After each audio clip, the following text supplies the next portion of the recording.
This program brought to you by SydneyHarbourBoatTours.com.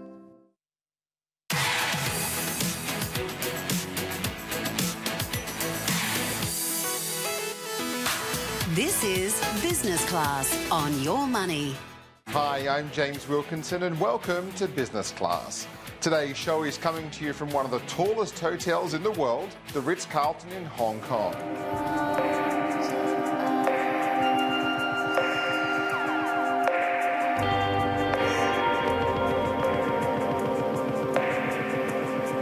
Before we check into this luxury hotel, here's this week's travel news. Marriott International has unveiled Bonvoy, the new loyalty offering replacing the current loyalty brands Marriott Rewards, the Ritz-Carlton Rewards and Starwood Preferred Guest. Marriott Bonvoy will officially debut on February 13, when the logo and branding begins rolling out across all consumer touchpoints, including on-property, marketing and sales channels, digital, mobile and co-brand credit cards. Also beginning on February 13, Marriott Rewards Moments and SPG Moments will become Marriott Bonvoy Moments, which will feature approximately 120,000 experiences in 1,000 destinations around the world for purchase or by redeeming points. In addition to accessing locally relevant sites and excursions, such as hiking into glacial Patagonia, desert treks on camelback in Morocco, or cruising Vietnam's timeless floating villages, members can also indulge in once-a-lifetime experiences like cooking alongside renowned chef Daniel Boulud, or honing football skills in a masterclass with Hall of Fame wide receiver Jerry Rice. Throughout 2019, Marriott will bring Marriott Bonvoy to life with a series of experiential events for members, taking advantage of the company's marketing partnerships with the likes of the NCAA and the FIA Formula One World Champions Mercedes-AMG Petronas Motorsport. On August 18, 2018, Marriott launched its combined loyalty program, which unified benefits under its three legacy loyalty brands, Marriott Rewards, the Ritz-Carlton Rewards and SPG. On February 13, the combined program completes its integration under one name, Marriott Bonvoy. TFE Hotels' Adina Coogee property has unveiled a new look following a multi-million-dollar refurbishment. The hotel has been refreshed under the management of Toga Far East Hotels and was a collaboration between design firm De Cruz and TFE's in-house design team. A 200-metre stroll from Coogee Beach, the hotel offers 86 newly renovated spacious studios and 1- and 2-bedroom apartments, all that boast free Wi-Fi, a fully equipped kitchen and laundry facilities. Adina Coogee's lobby and conference rooms have also been transformed, while guests will also find a modernised gym, pool and hidden courtyard garden area. In airline news, Air New Zealand is the first airline in the world to scoop 2 awards at the Air Transport World Airline Industry Awards. The awards are considered to be the Oscars of the airline industry and will be presented in New York in March. Air New Zealand has been crowned ATW Eco Airline of the Year, and it also won the Passenger Experience Achievement Award for its recent upgrades to its economy Skycouch seats. The Eco Airline of the Year award recognises Air New Zealand's portfolio of sustainability work. The Passenger Experience Achievement Award recognised the airline's innovative economy Skycouch, a row of economy seats that can be turned into a couch after takeoff, so friends or family members can use the space to stretch out. Air New Zealand's Chief Executive Officer Christopher Luxon says it's fantastic the airline has been recognised for both its sustainability efforts and for making it easier for families to travel with young children. Let's now find out more about what the airline is doing on the eco front from Lisa Danielle, the Head of Sustainability at Air New Zealand. We're thrilled today to have been announced as Air Transport World's Eco Airline of the Year. This is fantastic recognition for Air New Zealanders all over our company who are helping to deliver our sustainability agenda, and also to all the partners who we work with across New Zealand. In particular, we've been focused on how we can best utilise electricity and ground power while our aircraft are on the ground at airports, rather than them needing to use the auxiliary power unit, which is the small engine that's in the tail of the aircraft that uses jet fuel. We've also been proud partners of the Department of Conservation since 2012. Through this partnership with DOC, we're able to help tell the story about why New Zealand's biodiversity and threatened species are so important to our future success as a country. One of the real highlights has been to be able to charter a flight of endangered takahe to be translocated onto the Heaphy track. We're really excited about a number of relationships that we've developed over the last 12 months to look at the future of flight, and we really think that electric aircraft has a lot of prospect for New Zealand given our high proportion of renewable energy and the potential for us to be able to use electric aircraft on our regional network. Supercharging New Zealand's success through sustainable tourism and regional development is also a really important part of our strategy. We've worked closely with Tairāwhiti Gisborne stakeholders this year, in particular Ngāti Porou. This work is focused on sustainable tourism and also procurement opportunities so that we can look to get more regional product into our supply chain. So it's really important that we build on this momentum with our employees, with customers, with partners across New Zealand and across the globe, because the need to act is urgent and the science tells us that, and we need to be able to work together if we're to really have the kind of impact that we need to have.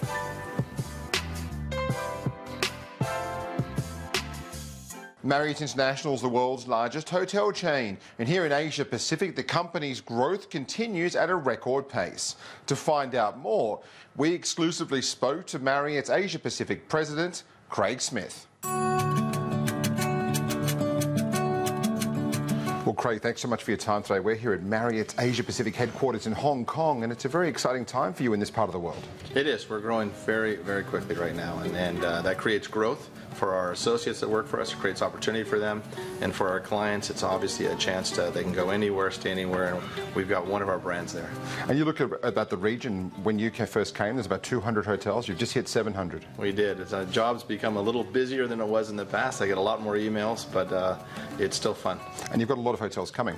We have probably at least 100 that'll open this year. We've got a good 500 to 600 in the pipeline. So our target is to hit 1,000 hotels by 2020. We're fairly confident we'll get there, and we're going to continue to grow above that.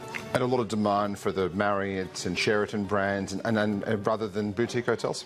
It's a little bit of everything, you know, and it's funny because I get asked this question all the time, and the truth of the matter is people want everything. And it's not different people, it just depends on what type of vacation they're on.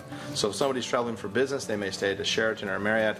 If they're there with their loved one, they may be at a W hotel, or in addition, on vacation with their family, it may be a different brand. And so it really depends on the occasion that they're traveling.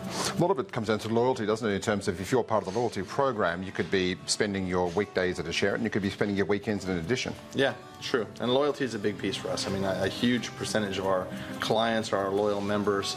It's a chance for us to reward them when they stay with us, but not just reward on the points, but also reward them with special, occasions. Give them a chance to go to Formula One and spend some time with the Mercedes team, or go and see a great Hong Kong Sevens, for example. Yeah. So how important are those experiences to be able to offer it to your members? They're huge. What you have to take into account today is that for the first time in the history, my 300 years I've been alive, the purchase of experiences is outstripping the purchase of products. And so we've heard this from the economists that are running credit cards across the world. People really want experiences. And so that's obviously helping our industry. It's a great time to be in our business.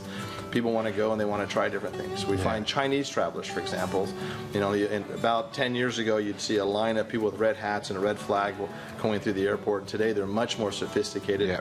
They want to scuba dive, bungee jump, parasail. They want to do all these things. They want to swim with the whale sharks. And so you have this experience piece. Our kids call it FOMO, fear of missing out. Everybody wants to try something new they've seen in a magazine or their friends done.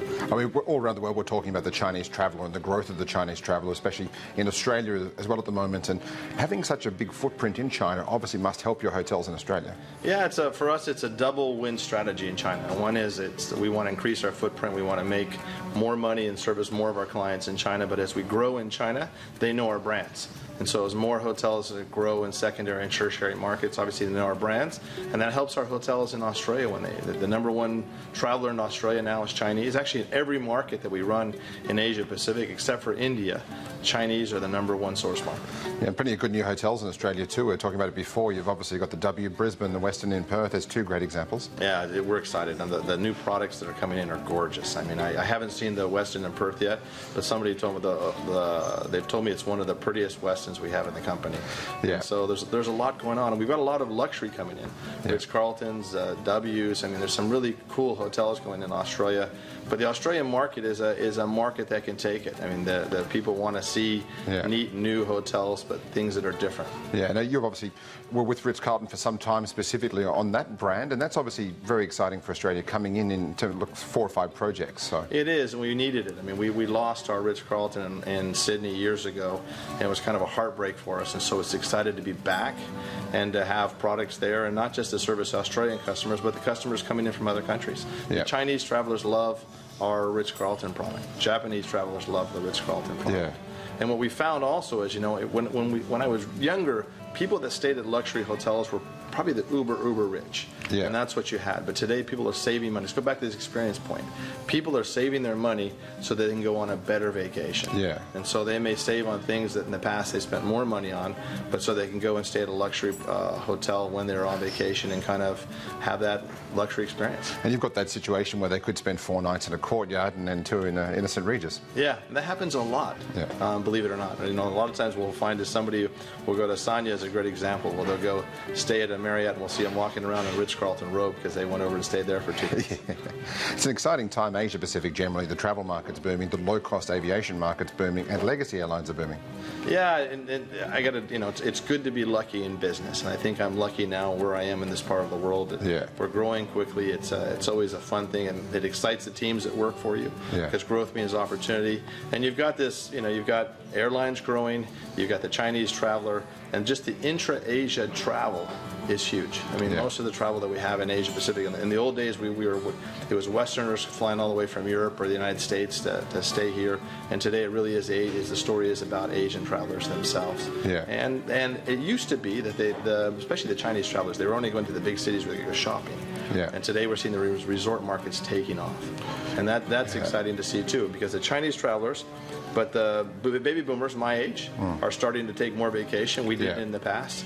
And my kids' age, the millennials, well, gosh, they're taking a lot more vacations than I did at their age. And so you got that trifecta together. Yeah. Add that in with the low-cost carriers, and you've got people traveling across borders, which is good for world peace in many ways. Yeah, and you look at like some of the markets, Sydney, Singapore, and Scoot's $180. I mean, these are very affordable vacations now. Yeah, it is. It's affordable, and it's an opportunity to see other countries and get to know other people, and that's one of the things. And you and I spoke about this at breakfast this morning. In the old days, it was all about consistency. Every hotel looked the same. I married in Sydney, I married in London, I married in Hong Kong. The room looked exactly the same. Same bedspread, same carpet in the hallway, and the menu was exactly the same. And that's what the business traveler wanted 30 years ago. But today they want to, if they're staying at a Marriott or Sheraton, they want every Marriott or Sheraton to look different, and they want something local in that. Yeah. And they want to be able to see that while they travel, and that makes it more exciting for them. And even the baby boomers folks that grew up on the consistency, we're enjoying the fact that menus are different and decor is different. Yeah. It makes every hotel a little bit boutique-ish. So, and it's making everything really hyper-local and local again too, isn't it? Very much so. People want that local experience, and they want it on the menus. Yeah. I mean, they want to taste something. You still want comfort food. I mean, I'm going to India next week, for example, and 3 days of Indian food is phenomenal. I feel like the king. By the 4th day, I want comfort food. I want a burger. And the same thing happens. Chinese travelers, they want to taste Australian food for 3-4 days, but by the 5th day, you still have to have congee on the menu and something local, because people want to revert back to some of their comfort food. Well, I hope you're going to the St. Regis in Mumbai. It's one of the best in the world. That is where I am staying, and thank you for the promotion. Thank you so much for your time, Greg, and have a great trip. My pleasure. It's great to see you.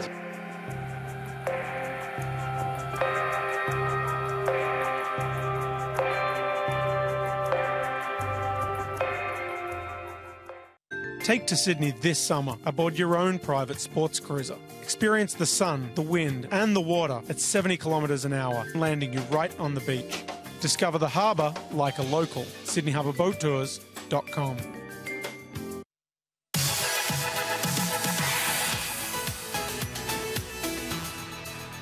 The Ritz-Carlton in Hong Kong, where I am right now, is one of the tallest hotels in the world.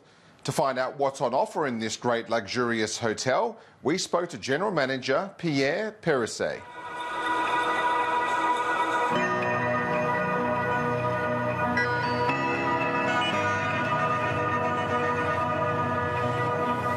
Well, right now we're almost 500 metres above the ground here at the beautiful Ritz-Carlton in Hong Kong, and what an amazing hotel you have. Well, we definitely have an amazing hotel, and what is great is not only it's very high, but once you're very high, the view that you have is incredible, because Hong Kong is made of man-made building, a harbour, the Victoria Harbour, mountains, so it's quite a stunning experience to be here, yes. You usually see views like this from an aeroplane when you're flying over Hong Kong, and not actually when you're in Hong Kong. That's correct. Sometimes you feel like you're on a plane, except you don't move. And actually, very often you see helicopter flying below the building, which is actually quite nice. And right now we're in what's regarded as probably the best club lounge anywhere in Asia. I don't think it's probably the best club lounge. I think it is the best club lounge. You're on the 116th floor. You see the Victoria Harbour, you see Tsim Shat Tsui, you see Tai Mo Shan, the tallest mountain in Hong Kong. It's only 900 meters. You know, it's our hotel is more than half the height of the highest mountain in Hong Kong. That's interesting. And if you look at what you offer in the lounge here, you've got meals throughout the day, you've got beverages throughout the day, and impeccable service. Well, you know, the good thing about the lounge is that we open 24 hours, because we want the lounge to be your living room away from home. So you can have a breakfast at 3 o'clock in the afternoon, you can have a champagne at 3 o'clock in the morning, you can have a cup of coffee. So basically, you don't need to go back to your suite or your room. You can stay in the lounge whenever you like and do whatever you like. And some very well appointed rooms and beautiful bathrooms here as well. I would say definitely yes. We have beautiful suites. We have 312 rooms. We have many of them Victoria Harbour, some at the mountain view, some other at the South China Sea view. So wherever you are in a hotel, it's going to be something amazing. And some guests ask for high floor, but any room at high floor, because we start on 105th floor anyway. And a number of restaurants in the hotel as well. Well, not only the numbers, but we have 2 Michelin star restaurants, Italian and Chinese. We have a caviar bar, we have a luncheon bar, but amazing, we have an ozone bar. That's the highest hotel in the world. You're on the 118th floor, and the great part of it is that we have an outdoor terrace. So imagine the tallest building in Hong Kong, highest hotel in the world, and you're outdoor. Isn't that It really gives a meaning to the term rooftop bar, doesn't it? Yeah, exactly. That's really a rooftop bar. That's a real rooftop bar. Totally, yes. So a lot of people come here for these experiences, not just to stay in the hotel. So obviously a lot of pressure from a quality standpoint across the board, and not just guests staying here, isn't there? Yes, you know, if you want to be successful in a hotel in any market, you need to appeal to the local community, especially for the restaurant. So a lot of people come to the hotel for brunch, they come in for a drink, they bring their friends because they want to show the view. So you really have to be very successful with Hong Kong people. You have to make sure they like the food, they like the service, and we're doing a pretty good job at that, I have to say. From a business travel perspective, obviously it's very convenient having the Airport Express downstairs and next to the Western Tunnel. You're not fancying from the airport. You're 25 minutes by Airport Express, you're 25 to 30 minutes by taxi, and there's only one traffic light, and it's right at the bottom of the building. So, and if the light is green, that means you have no traffic light to the hotel. But this area is buzzing, isn't it? You've got the Guangzhou rail station coming shortly as well, and a lot of redevelopment going on around this part of Kowloon. Yes, well, we have the bullet train station, that's right, from Shenzhen or Guangzhou, that will open in September. But also very interesting is the cultural city. You can see it from down below the hotel. You can see the Chinese opera is almost finished. You can see the museum almost finished. So you will be able to walk from the hotel to the cultural city, to the bullet train station, to the MTR station. You can already walk there. So it's really going to be kind of the new center of Hong Kong, I can say in many ways. What's interesting is when you're up here, we're above the clouds some days of the week. Now, when the clouds are in, you don't have a view, so it's all about what's really inside the building. And we've got some really beautiful rooms, and you've got beautiful club lounges. And how important is it then to make sure that aspect of the stay is impeccable?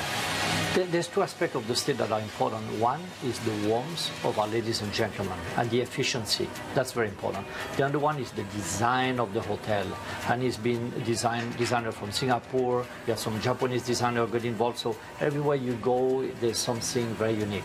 And you're talking about the cloud. The funny thing about the cloud is you can be partially in the cloud. I remember sitting on Ozone Terrace, had a cloud at the end of the terrace. I couldn't see the guests anymore, and suddenly the cloud moved. I was in a cloud, and all of a sudden, no more cloud. So you are really inside the cloud, outdoor. It's amazing. It's pretty hard to beat for hotels in Asia from a business and leisure perspective, isn't it? Yeah, because the only place you could experience something like this would be on top of the mountain. But then you can have champagne, eat some caviar, and you don't have to hike. You take a 72-second lift shuttle and you're on top of the building. So no sweat, very comfortable, a lot of fun. Certainly is indeed, and thank you for having us here this week. Pleasure, thank you so much. Great to have you with us. Coming up after the break, we get the essential guide to Hong Kong.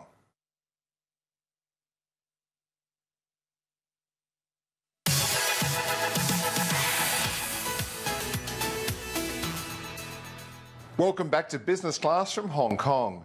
Let's now get the essential guide to the city with the chief concierge right here at the Ritz-Carlton. Well, Julian, we're here high atop the Ritz-Carlton Hotel in Hong Kong, one of the highest hotels in the world. What are some of your favourite things to do in the hotel? In the hotel, you should definitely learn with one of our great restaurants, whether it will be Tosca, our Michelin star Italian fine dining, or of course Tin Long Hin, with all the Cantonese highlights, dim sums and so on, the barbecue Iberico pork and 2 Michelin stars. Yeah. And of course the swimming pool on the 118th floor. And there's a spot where you can get some caviar too, I understand, isn't there? Yeah, absolutely. That's Caviar Bar, which is well connected to Tosca. So you could actually combine that you have like a pre-dinner drink right over there with a little bit of champagne. And then you move on to Tosca and enjoy the cafe as well. And then head up to Ozone afterwards for a cocktail at the highest hotel bar in the world that actually has an outdoor terrace. Absolutely, with a fantastic view over Kowloon and over Hong Kong Island. And you're in the clouds, literally, aren't you? Absolutely. So sometimes when it's foggy, then you actually have the clouds underneath you. And it's very important, I think, for guests that come here where you do have great dining, great day spa, great pool and great bars and everything, isn't there? Absolutely. Because it's not just always about the city. Sometimes it's also just purely the hotel itself and the location around it. Yeah. And where we are now, West Kowloon, really thriving. The high-speed rails just come in from China. Yes. You've got some brand new art galleries and museums opening up, and TST is just down the street. Absolutely. Yeah, so that's the great advantage of our location right over here. As you mentioned, the West Kowloon Cultural District is just start to opening up one location after another. Yeah. We just had the M Plus Pavilion that is open right now to give you an idea of what we really have here in the future. Then hopefully by the end of the year, early next year, we will have the M Plus Gallery, which will be the first really contemporary art museum here in Hong Kong. All this with the Lyric Center, as well as the Palace Museum, and the different gardens and parks that we have here is all on 40 hectares reclaimed land and right in front of our house, so it's perfect for our hotel guests. And the house car can take you down to the Star Ferry, which is, again, one of those experiences in Hong Kong that you have to do. Absolutely, because they're running since 1888. Nothing has been changed, and it's just a $3 ride to cross the Victoria Harbour, and that's a unique thing to do. Probably the cheapest, best cruise ride in the world. Absolutely, yeah. Takes you 10 minutes, and they run the entire day, so that's great, yeah. A great way to see the city. What else would you recommend doing around TST if you pop down there? Well, when it comes to TST, of course, shopping is a big thing, because you have Harbour City right over there, which is the largest shopping mall in Hong Kong. It caters to the basic brands, but also to high-end. They also have great dining facilities right over there, so everything is pretty close by. You can actually walk from here if you really want to, or you quickly take the car from the hotel. Besides that, of course, you have Canton Road with also the high-end shops. You have the Big Apple store right over there. And then Jordan itself, when it really comes to the local getaways where you can get your soups and noodles right over there to really get a taste of Hong Kong. Yeah, and obviously you've got Mong Kok fairly close by as well with the real old school markets, isn't it? Mong Kok is the high density district. Yeah. That's less than 10 minutes away. Should be definitely on your list when you come to Hong Kong to really get a feeling of how dense it is here in the city. Yeah. Try the ladies market right over there. Really gives you a feeling of traditional market, how it used to be. You can get some very simple souvenirs for family and friends. And next to it, you even have Sneaker Street. So if you're looking for the greatest pairs of Nikes and Adidas, you'll get them right over there. And if you're looking to get a few good photos in Hong Kong, I mean, Mong Kok offers plenty of great photo opportunities, doesn't it? Yeah, absolutely. I mean, the high-rise buildings and the density that I said right over there, that's something that you have to capture. And then, of course, the neon lights that are famous here for this part of the city, Jordan as well as Mong Kok. And that's a thing that you won't find anywhere else in the world. And look, obviously where we are, we're right near the Western Tunnel, so it's very easy to get across the island, and obviously from there to the Peak Tram. Yes, absolutely. I mean, the location itself is great for everything. I mean, you have the Western Tunnel, as you mentioned. You have the West Kowloon train station to bring you straight to China. If you want, you can even go with a direct train to Beijing and Shanghai on a daily basis, or otherwise just a short trip to Shenzhen and Guangzhou, so that's fine as well. And then, of course, you have the various MTR stations around us, which is Kowloon Station to bring you quickly to Disneyland, quickly to Lantau Island if you really want to see the Big Buddha. So. What are some of your favourite off-the-beaten path ideas that you can do in Hong Kong, where you're taking a boat somewhere or a helicopter ride somewhere? What are some of your fun things to do? The fun things, if you really want to leave the city and to get a sense of what's around, then take a boat, take one of the ferries from Hong Kong Island and go to Lama Island. It's just 45 minutes away, and you're on this little island. You can do a little hike right over there. You have several beaches, famous for seafood, and you really don't have a feeling that Hong Kong is just a stone throw around the corner. Yeah. And we're here in one of the most luxurious hotels in the world. You must get quite a few challenges on ideas on what people need on some of their stays. Yes. What's one of your favourite stories? Well, favorite stories is always these last-minute requests that are coming up, especially when you have a larger family in-house and they all of a sudden decide that they want to go now for the helicopter ride, they want to go now for a private yacht, and you really have to cater to all their needs. Yeah. And then you really have to find a chance to get a yacht that can cater to 8 people, set up the food with in-room dining to have it ready on the yacht when they arrive, so that they can really enjoy their afternoon. Yeah. If someone says to you, look, money's no option, I want to go and spend a day around Hong Kong somewhere, what would you say? What would you tell them to go and do? Then I would definitely start in the morning with an authentic dim sum breakfast to really get a sense of the feeling. Probably a Tim Ho Wan's if you really want to have a Michelin star restaurant in the morning. And then from there, really take a yacht. Yeah. If it's in the summertime, cruise around Hong Kong Island, really get a sense of the city. And then in the evening, of course, hang out in the various rooftop bars and go to one of the beautiful restaurants that you have in the city. Yeah, and obviously Macau, just across the border, very close now with a brand new road. You can get them there in a Rolls Royce now if you want. Absolutely, yeah. I mean, the bridge is open now. Luckily, it takes 2 hours roughly to get there. At the moment, hopefully the facilities are getting better and we can make it in less than that. But yeah, that's also a fun thing to do. You can even go there by helicopter if you want, 15 minutes only. So that's also a thing that many guests are doing. And also, a great secret I know about this hotel, obviously, the club lounge. It's one of the best club lounges in the world. It is, absolutely. Located on the 116th floor. Gives you the full view of the entire city, whether it's the Kowloon side or the island side. Great service from the entire ladies and gentlemen up there. And service all the time, yeah. Some great champagne too. Thank you so much, Julian. It was really wonderful. A pleasure having you. Thank you very much. Cheers. Well, that's it from us in Hong Kong. Thanks for watching and see you next time on Business Class.